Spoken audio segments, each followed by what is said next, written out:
back to another episode of Gracefully Evolving with Lee.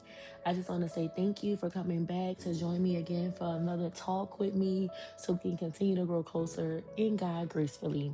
I know some of y'all are probably wondering if today's episode is the day that I'm going to tell the story of who swept me off my feet. And the answer is no. Trust me, when that episode comes out, it's probably going to need probably 2 or 3 parts by itself. But before we get there, we have to go deeper. Because if y'all thought the first heartbreak was heavy, baby, y'all haven't heard anything yet. Today's episode is called The Mask. Last episode, I mentioned things like depression, anxiety, rejection, abandonment, loneliness, and identity issues. But here's the thing, those struggles didn't just randomly appear one day. Pain leaves clues. And if we're going to understand how all hell broke loose, we have to go back to where the cracks first started. So let's rewind. From infancy all the way through my senior year of high school, I grew up in a 2-parent household. But if I'm being honest, I was only raised by one. Now, before y'all start assuming things, let me explain. My mother was there every day. She wasn't absent. She wasn't on drugs. She wasn't running the streets. She wasn't traveling all the time. She was physically present. But emotionally, there was a disconnect. In fact, one of those things she would often say about me was, I gave birth to her, but her daddy raised her. And eventually, I started repeating it too. It became normal. It became my reality. It became part of my identity. But nobody ever talks about what happens to the little girl who grows up without a relationship with her mother. Nobody talks about what happens when your mother is in the room, but you don't feel comfortable talking to her. Nobody talks about what happens when everybody is complimenting you, encouraging you, pouring into you, but you're still longing to hear it from her.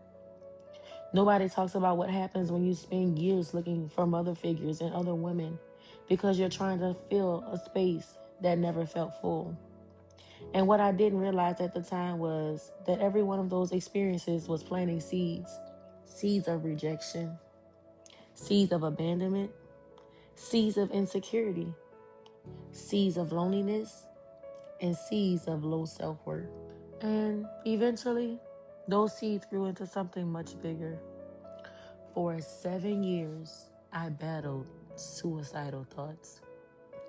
Heavy, real heavy. And the scary part wasn't that it was constant. The scary part was that it came in waves. One minute I felt okay. The next minute it felt unbearable. One minute I was serving. The next minute I was questioning everything. One minute I was smiling. The next minute I was drowning internally. And that's why scripture says that life and death are in the power of the tongue. Because words matter. The things spoken over me mattered. My first heartbreak mattered. The absence of that mother-daughter connection mattered. Looking for love in all the wrong places mattered. All of it mattered. And before God began healing me, before clarity came, before provision came, before I started understanding who He said I was, I remember asking Him, Jesus, why me? Why am I carrying all of this? Why I'm struggling with this at such a young age? I'm the church girl.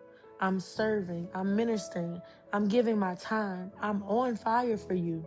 So why am I secretly dying inside? And that's when I learned something dangerous. I learned how to hide. I learned how to hide through pain by smiling. I learned how to perform while broken. I learned how to keep showing up while falling apart. People called me strong. People called me resilient. People called me faithful. But what they didn't know was that behind that smile was a mask. And that mask became my survival mechanism. Because if nobody knew I was hurting, nobody could ask questions. And baby, that's when all hell broke loose. Now, I know some of y'all are listening and thinking, Lee, ain't no way. You mean to tell me the church girl was dealing with all of that? You never look depressed though. You never seem lonely. You never seem like somebody battling suicidal thoughts. And honestly, that's exactly the point. Because a lot of people think pain always looks broken. Sometimes pain looks successful. Sometimes pain looks strong. Sometimes pain looks like the person always smiling in every picture. And for a lot of people, looking from the outside in, my life probably looked ideal. I grew up in a two-parent household. My parents went out in the streets partying. They weren't getting drunk every weekend. They weren't leaving me and my sister to raise ourselves. And for that, I'm extremely grateful. But here's something I've learned. Just because your trauma doesn't look like somebody else's trauma doesn't mean it isn't trauma. Pain comes in different forms. And the reality is, all of those experiences began shaping how I viewed myself. And the crazy part, everybody else seemed to see something in me that I couldn't see in myself. People constantly complimented me. They told me I was beautiful. They told me I was gorgeous. People would stop me just to talk about my eyes. I can't tell y'all how many times people ask me, are them your real eyes? Folks wanted to know why I wasn't modeling, why I wasn't doing pageants, why I wasn't this and why I wasn't that. But none of it mattered because I didn't believe it. You can hear compliments all day long, but if your heart doesn't agree, those words don't stick. So eventually, I started looking for validation in people who gave it to me. Not intentionally, not consciously, but that's what happens when you're searching for something you never fully received. Now, don't get me wrong. I was still picky, okay? Everybody wasn't getting access, but words meant something to me then. Attention meant something to me. Feeling chosen meant something to me. And looking back now, I can see why. I wasn't just looking for love. I was looking for confirmation. Confirmation that I mattered. Confirmation that I was enough. Confirmation that I was worthy. Now, let's talk about dating for a quick little second, okay? Because y'all know the church girl couldn't just date anybody. I had two identities growing up, the church girl and a nerd girl. That's it. That's all. My parents had a very simple plan for my life: graduate high school, get good grades, go to college, and don't get pregnant. The end. That's it. Of course, there were career goals too, but basically, the summary. So between church and school, I barely had time for anything else. And that's probably why I gave my parents the blues. I went to the same school from kindergarten through 8th grade. Them boys felt like cousins at some point. I wasn't checking for damn one of them.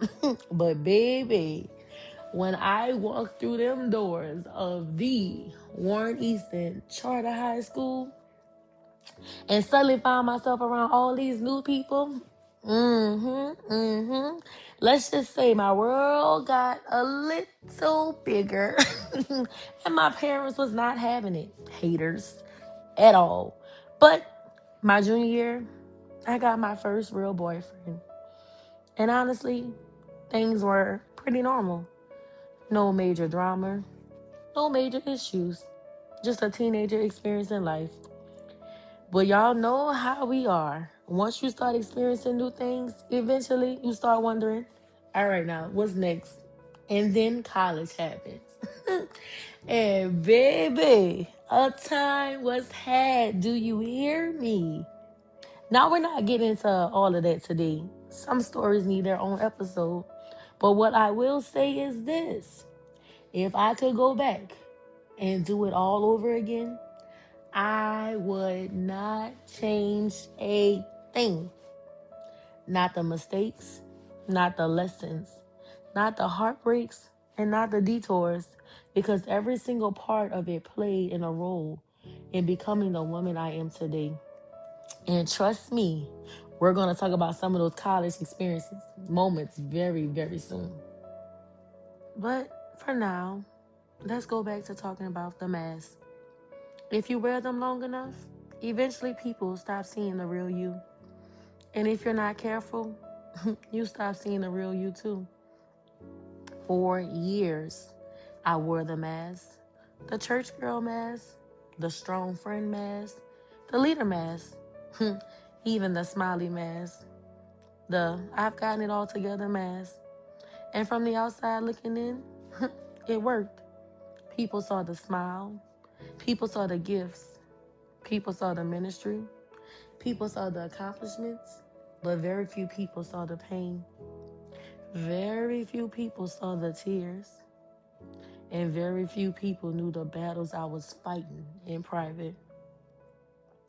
And eventually, carrying that mask became exhausting because no matter how hard I tried to hide it, the wounds were still there. The questions were still there. The hurt was still there. And before long, life was about to force me to face everything I had spent years trying to avoid. But baby, that's a story for the next episode.